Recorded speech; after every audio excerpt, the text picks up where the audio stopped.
नमस्कार। मेरा पूरा देश सुन रहा है। राष्ट्र की आवाज 140 करोड़ लोगों की एक ही आवाज। आपके साथ मैं हूं सरफराज। मैं सरफराज सैफी आपको बताना चाहता हूं, रूस यूक्रेन की जंग के 1000 दिन से ज्यादा का वक्त हो चुका है, लेकिन इस जंग से अभी तक किसी फैसले पर यह जंग नहीं पहुंच पाई है। यह जंग दिन पर दिन और ज्यादा भयानक रुख अख्तियार कर रही है। मानवता को लगातार इस युद्ध में नुकसान हो रहा है। मानवता को शर्मसार कर रही है यह जंग। यूक्रेन तो पूरी तरीके से तबाही के कगार पर पहुंच गया है। रूस का भी कम नुकसान नहीं हुआ है। और यूक्रेन के साथ खड़े अमेरिका के राष्ट्रपति जो बाइडेन ने रूस पर 500 से ज्यादा नए प्रतिबंध लगा दिए।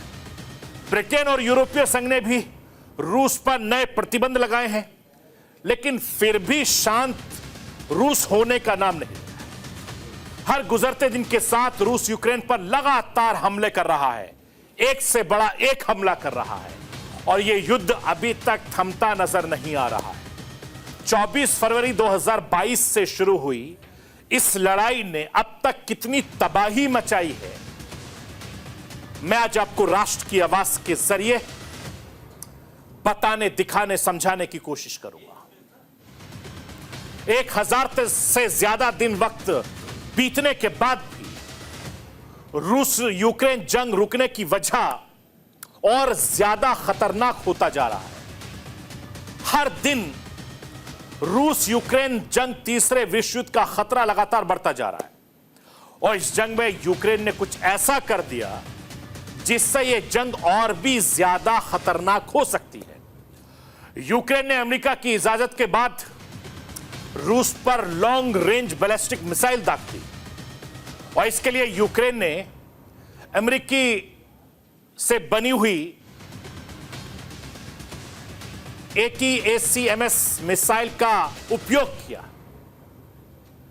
इस हमले के बाद उस पूरी तरीके से भड़क गया है। ऐसे में सवाल यह भी उठ रहा है कि क्या रूस अब परमाणु बटन दबाने वाला है? क्या यूक्रेन का यह हमला तीसरे विश्व युद्ध की आहट है?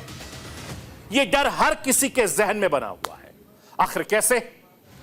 यह भी राष्ट्र की आवाज के जरिए आपको समझाने की कोशिश करूंगा। यूक्रेन जिस मंजूरी का इंतजार कई महीनों से कर रहा था, उस पर अमेरिकी राष्ट्रपति जो बाइडेन ने जाते जाते मोहर लगा दी, और जिसके बाद यूक्रेन ने रूस पर अमेरिकी मिसाइल से हमला भी कर दिया। रूस ने इस पर सख्त नाराजगी जताई। रूस के राष्ट्रपति पुतिन ने वादा किया था कि अगर अमेरिकी मिसाइल दागी गई तो रूस यूक्रेन के साथ नाटो पर भी बहुत बड़ा हमला कर सकता है।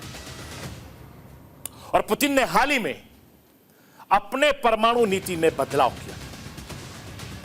पुतिन ने परमाणु हथियारों को इस्तेमाल करने की अपनी सीमाओं और पैरामीटर को भी कम कर दिया है। ऐसे वक्त में यूक्रेन का यह हमला पूरी दुनिया के लिए टेंशन बढ़ा रहा है। अमेरिकी राष्ट्रपति जो बाइडेन का एक फैसला करवा सकता है तीसरा विश्व युद्ध, ये लोगों के मन में, जहन में सवाल उठ रहा है। क्या पुतिन अब उसे हरे बटन को दबाएंगे, जिसके बाद पूरी तबाही पूरी दुनिया में मचने वाली है? आखिर कैसे कयास लगाए जा रहे हैं, यह भी मैं राष्ट्र की आवाज के जरिए आपको समझाने की कोशिश करूंगा। मैं अपने हिंदुस्तान के कोने कोने की आवाज को दिल्ली तक पहुंचाता हूं। दिल्ली की आवाज को देश दुनिया के कोने कोने तक पहुंचाता हूं। नेताओं की आवाज को मैं आम लोगों तक पहुंचाता हूं। आम लोगों की आवाज को मैं अपने देश के हुक्मरानों तक पहुंचाता हूं। आपकी आवाज से मिलती है मेरी आवाज और बन जाती है राष्ट्र की आवाज।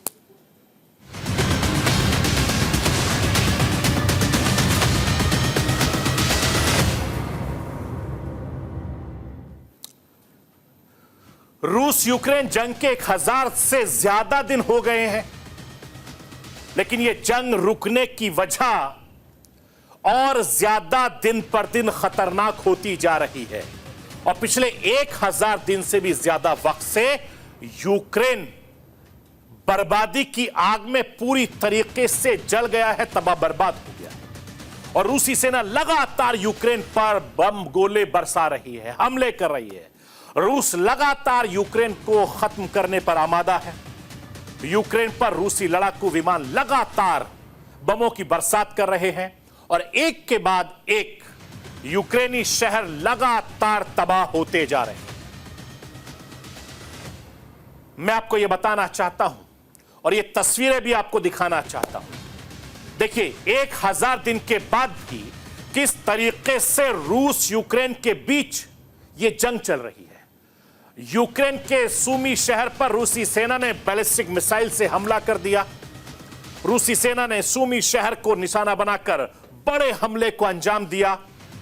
रूस लगातार यूक्रेन के रिहायशी इलाकों पर हवाई हमला कर रहा है और रूस के इस हमले में मासूम बच्चे, बेकसूर लोग की मौत हो रही है। लेकिन फिर भी यह युद्ध रुकने के बजाय और ज्यादा खतरनाक होता जा रहा है। रूस यूक्रेन जंग यूरोप का सबसे घातक संघर्ष अभी तक बन चुका है, जो दूसरे विश्व युद्ध के बाद से अब तक का सबसे बड़ा मुश्किल दौर देखा जा सकता है। और इस युद्ध में दोनों देशों की तरफ से लाखों बेकसूर लोग मारे जा चुके हैं। दोनों देशों से कई रिहायशी इलाके खंडर में तब्दील हो चुके हैं।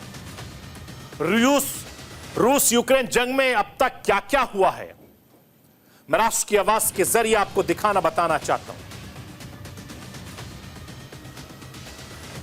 1000 से ज्यादा दिन से रूस यूक्रेन जंग लगातार जारी है और दोनों मुल्कों के लाखों लोगों की जंग में अब तक मौत हो चुकी है।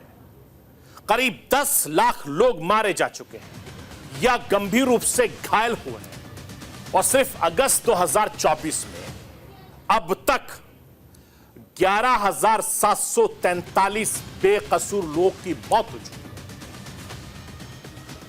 अगस्त 2024 से अब तक 24,600 से ज्यादा लोग गंभीर रूप से जख्मी हैं और यूक्रेन से अब तक लाखों लोगों का पलायन हो चुका है।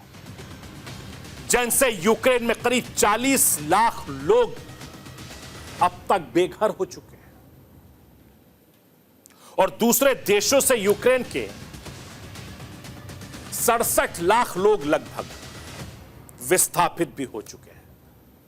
लगभग 4 लाख लोग इस साल यूरोप के देशों में विस्थापित हुए हैं और यूक्रेन के कई शहर अब तक खंडर में तब्दील हो चुके हैं। 24 फरवरी 2022 को शुरू हुआ था रूस यूक्रेन का जंग और यूक्रेन के 5वें हिस्से जमीन पर रूस का कब्जा अर्थव्यवस्था को बर्बाद करके पूरी तरीके से रख दिया। और इस युद्ध ने कैसे, वो इस आंकड़े से आप आसानी से समझ सकते हैं। यूक्रेन को अब तक $486 बिलियन का नुकसान हो चुका है। मिलिट्री पर यूक्रेन का रोजाना खर्च $140 बिलियन का है। मैं आपको यह भी बताना चाहता हूं कि रूस यूक्रेन जंग में अब तक भारी तबाही, भारी नुकसान हो चुका है। आर्थिक नुकसान भी हो चुका है, मानवीय भी नुकसान हो चुका है। बहुत ज्यादा अब तक नुकसान हो चुका है और यह युद्ध यूक्रेन के लिए मौत और तबाही लेकर आया तो रूसी सेना को इससे काफी ज्यादा नुकसान हुआ है। यूक्रेन में शहर के शहर तबाह हो चुके हैं तो रूस के कई कस्बे भी गोलाबारी के साथ साथ ड्रोन से लगातार हमलों का शिकार हो चुके हैं। सेना की ताकत घटने पर लाखों रूसी युवकों को सेना में लगातार भर्ती किया जा रहा है।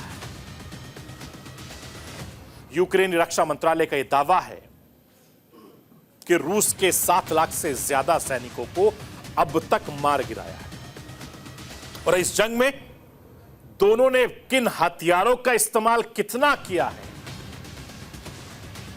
और कितना नुकसान हुआ है, मैं राष्ट्र की आवाज के जरिए आपको दिखाना, बताना, समझाना चाहता हूं। रूस ने इतने दिनों में थल सेना से 90,785 बार अटैक किया और रूसी एयरफोर्स ने 20,767 बार यूक्रेनी अड्डों पर हमले किए हैं। 24,921 घटनाओं में रूसी यूक्रेनी सैनिकों की आमने सामने से भिड़ंत हुई है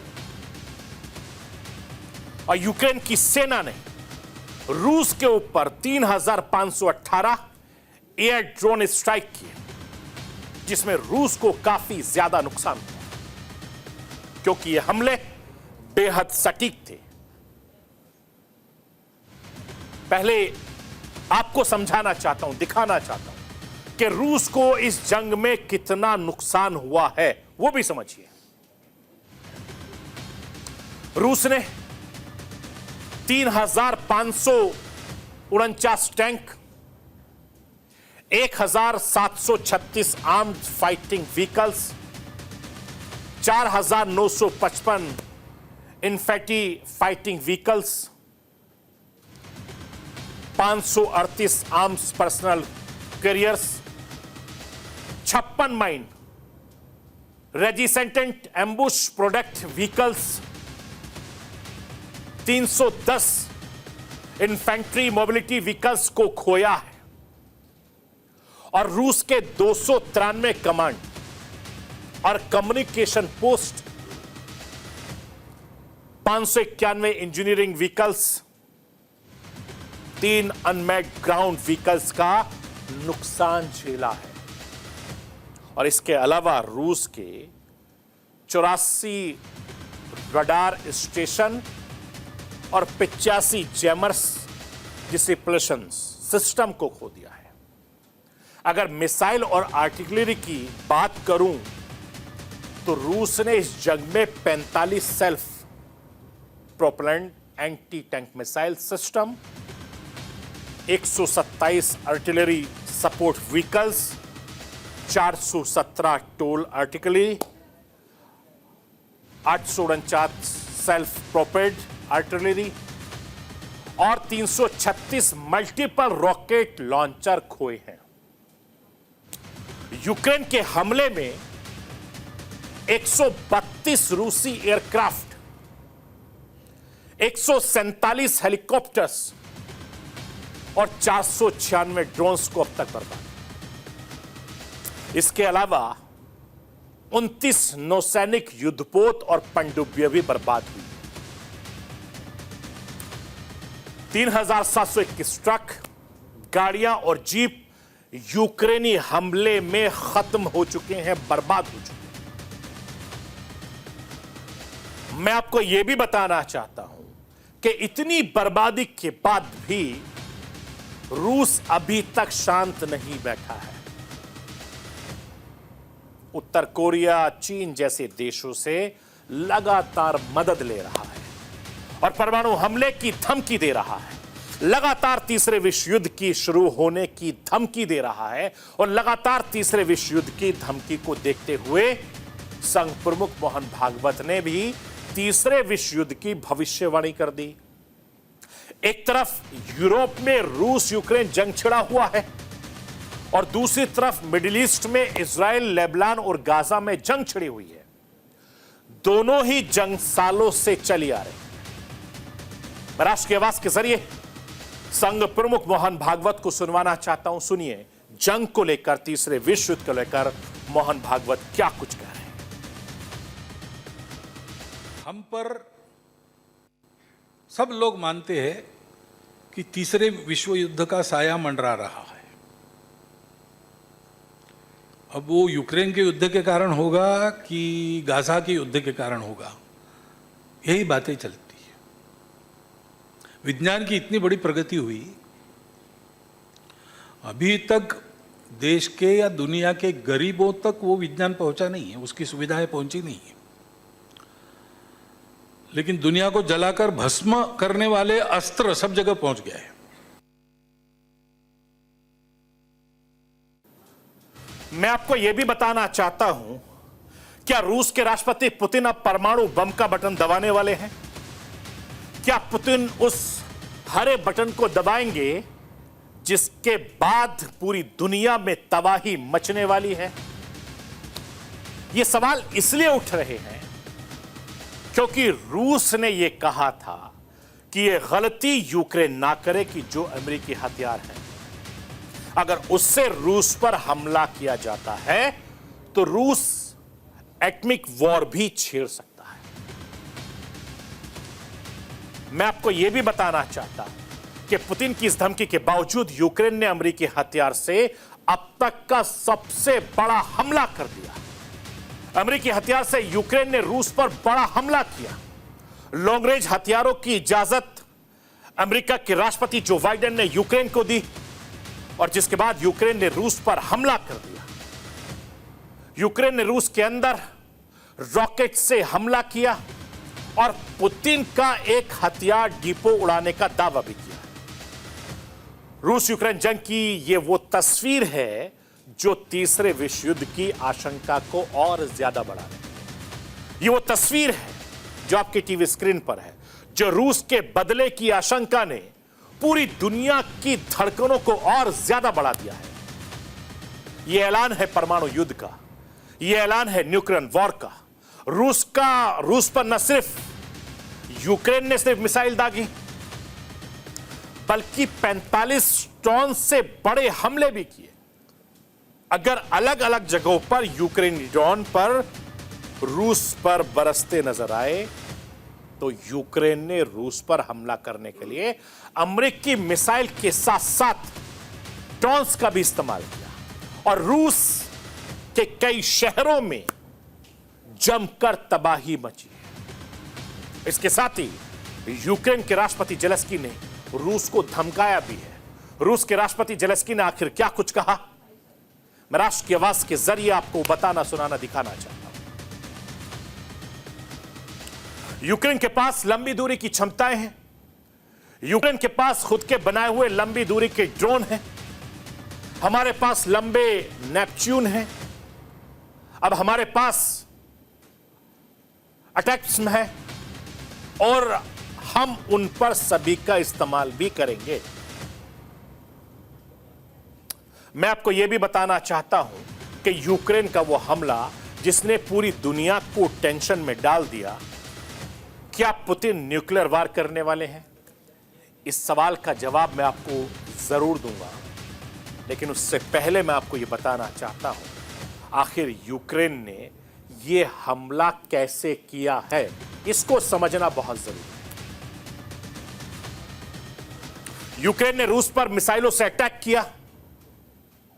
यूक्रेन ने रूस के 6 अमेरिकी मिसाइल दागी।